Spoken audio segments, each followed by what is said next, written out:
How much house can you actually afford in Savannah, Georgia? That's a great question. It's not what an online calculator tells you. It's not what your friend thinks. Not even what your lender pre-approves you for. Real affordability is more strategic than that. And if you're buying in Savannah, Richmond Hill, Pooler, Effingham, or even Statesboro, the numbers shift more than most people realize. Today, I'm going to break this down clearly so you can move forward with confidence instead of guessing. Most buyers ask, what's the most I can afford? Sounds logical, but the wrong question. The better question is, what monthly payment allows me to live comfortably? Because lenders approve based on maximum ratios. You should be based on margin and sustainability. I'm going to say that again. You should buy based on margin and sustainability. There's a difference.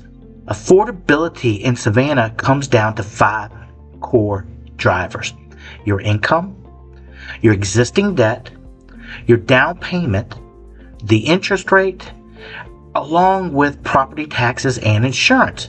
Most people only focus on the price. Smart buyers focus on the payment because payment determines lifestyle. So what is your debt to income? Let's talk about the math. Lenders use something called debt to income ratio, or DTI for short. Most conventional loans allow somewhere around 43 to 45% of your gross monthly income. For example, some FHA loans can stretch slightly higher, about 50% depending on your credit. So if you make $6,000 per month before taxes, your monthly debt obligation typically need to stay around $2,700 or below. That includes the new mortgage, car payments, credit cards, student loans. This is where reality meets math. But here's the part most buyers miss. Just because you can qualify for that number doesn't mean you should live at that number. So let's bring this into Savannah specifically. I'm going to give you some examples. So the median home prices in the Savannah area, they're sitting right now around the mid 300,000, about 350,000 range. But price alone does not determine the payment. Location changes everything. For example, Chatham County taxes are different than Effingham County taxes, and Bryan County taxes differ again. And if you are in city limits, you have an additional tax to consider. Insurance near the coast can be higher than inland areas. Some Pooler or Richmond Hill neighborhoods, some Effingham neighborhoods, they can include HOA fees. Flood zones can increase insurance in certain pockets of Savannah. That means $350,000 homes can have very different monthly payments. Micro markets matter. So let's walk through a realistic example.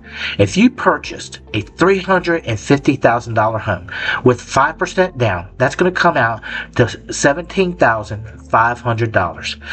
And at a 6.5% interest rate, your principal and interest payment might land around the low $2,000 range. And for this example, it comes out to $2,101.63. Now we add property taxes, and I'm just going to put at 1%. That would be at $3,500 a year or $300 a month.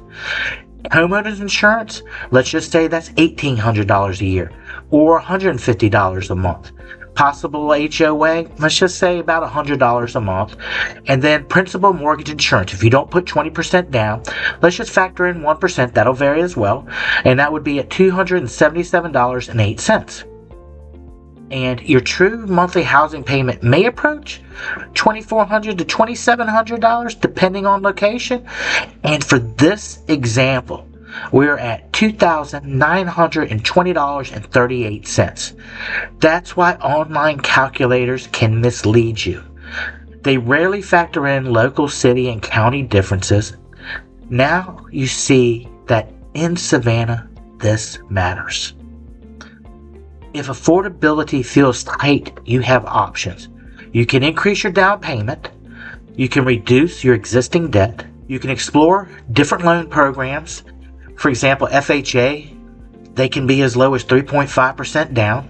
Conventional loans can range between 3 to 5% down for qualified buyers. USDA loans, they may allow 0 down in eligible rural areas. That's outside of Savannah usually. You can also adjust geography.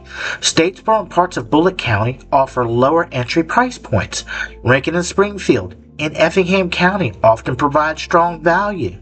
Pembroke and Ellabelle, they offer proximity to growth while maintaining affordability. Buying power is not just about income, it's about positioning. A 1% rate shift can change affordability significantly. On a $350,000 home, a 1% increase in rate can move your payment several $100s per month. That's meaningful.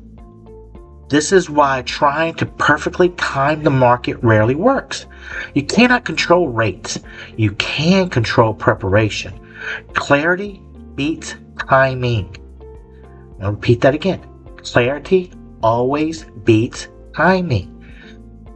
You do not need 20% down to buy a home. That myth alone has stopped more buyers than anything else. What you need is strong preparation, clean documentation, and strategic guidance. And the discipline does not stretch beyond comfort. Buying your first home should feel stable, not stressful. The biggest mistake I see, buyers shop based on approval amount. Instead of designing a payment they're confident they can live with. Your home should support your life, not consume it. You don't want to live house poor. Affordability is not about maxing out, it's about building margin. If you're thinking about buying in Savannah or coastal Georgia, here's what I recommend. Before you look at homes, before you fall in love with the listing, before you scroll endlessly online, get clarity on your numbers. If you message me affordability, I'll help you break that down. Your realistic payment range, how location affects your budget, what loan structure may serve you best, and what markets give you the strongest position. No pressure, just clarity. Because clarity creates confidence, and confidence creates smart decisions. I hope this helps. If this has helped you understand the process better, subscribe to my channel. Each week we break down the Savannah market updates and buyer strategy so you can move forward intelligently. I'll see you in the next one. God bless and have a great day.